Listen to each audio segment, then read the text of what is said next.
जनसंख्या एक ज्वलंत समस्या बनकर आज हमसे समाधान मांग रही है, क्योंकि धरती की भी धारण करने की अपनी एक सीमा होती है। इस सीमा को पार करने के नतीजे जल, जंगल और जमीन पर मंडरा रहे संकट के रूप में हम भुगत रहे हैं। नमस्कार, मैं हूँ सोनम सिंह। आज बात करेंगे बढ़ती जनसंख्या और उससे उपजी समस्याओं की। लगातार बढ़ती आबादी की ज़रूरतों की आपूर्ति के लिए प्रकृति के संसाधनों पर दबाव लगातार बढ़ रहा है। इसके नतीजे के रूप में हम बार-बार प्रकृति के प्रकोप का सामना कर रहे हैं। मानव आबादी का बढ़ना दुनिया के कई हिस्सों में चिंता का कारण बन रहा है, खास तौर से गरीब और अल्प विकसित देशों के लिए। भारत भी बढ़ती जनसंख्या से जूझ रहा है। दुनिया की लगभग 17% आबादी भारत में ही रहती है। ये आबादी रोजगार और संसाधनों पर भयंकर रूप से दबाव बना रही है, जिसके विकल्प ढूंढना चुनौतियों से भरा हुआ है। किसी भी देश में जब जनसंख्या विस्फोटक स्थिति में पहुंच जाती है, तो संसाधनों के साथ उसकी गैर अनुपातिक वृद्धि होने लगती है।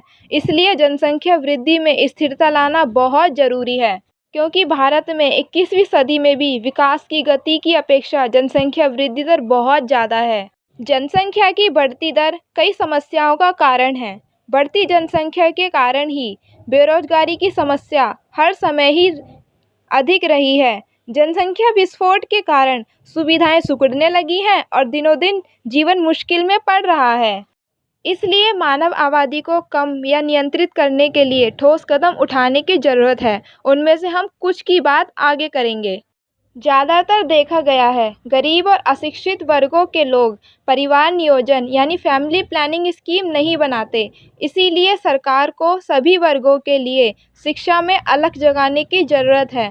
साथ ही परिवार नियोजन के महत्व के बारे में लोगों को जागरूक करना सरकार और समाज सेवी संगठनों की प्राथमिकता में होना चाहिए, और आम लोगों को भी जागरूकता फैलाने में बढ़ चढ़कर भागीदारी करनी चाहिए।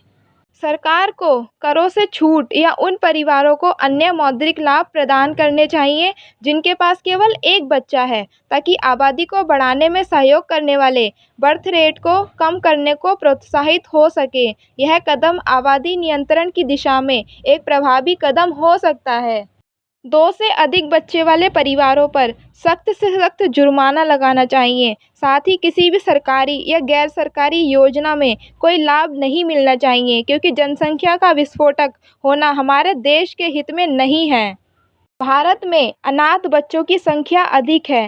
साथ ही ऐसे परिवार भी हैं जो बच्चों को जन्म देने में सक्षम नहीं हैं। ऐसे परिवारों को अनाथ बच्चों को गोद लेने को प्रोत्साहित किया जाना चाहिए। आयु की एक निश्चित अवधि में मनुष्य की प्रजनन दर यानी फर्टिलिटी रेट अधिक होती है। यदि विवाह की आयु में वृद्धि की जाए तो बच्चे की जन्म दर को नियंत्रित किया जा सकता है। आमतौर पर देखा गया है, गांव देहात में लोग बच्चे की शादी करना मतलब सारे तीर्थ धामों की यात्रा करना मानते हैं। परिणाम स्वरूप कम उम्र में बिना शिक्षा पूरी हुए विवाह कर देते हैं, जिससे अज्ञानतावश जनसंख्या विस्फोट होना स्वाभाविक ही हो जाता है। इन सब उपायों के अलावा शासन प्रशासन को मॉनिटरिंग की व्यवस्था भी रखनी होगी, जिससे सभी नियमों को सख्ती से लागू किया जा सके। सचमुच जनसंख्या तो तेज़ी से बढ़ रही है, बहुत सी समस्याएं भी पैदा कर रही है। हमें इन समस्याओं से निजात पाना होगा। जनसंख्या के बढ़ने पर अंकुश लगाना ही होगा। अगर आपके पास भी जनसंख्या नियंत्रण के कुछ उपाय हैं, तो सरकार तक पहुंचाने में ज़रूर सहयोग करें। जय हिंद, जय भारत।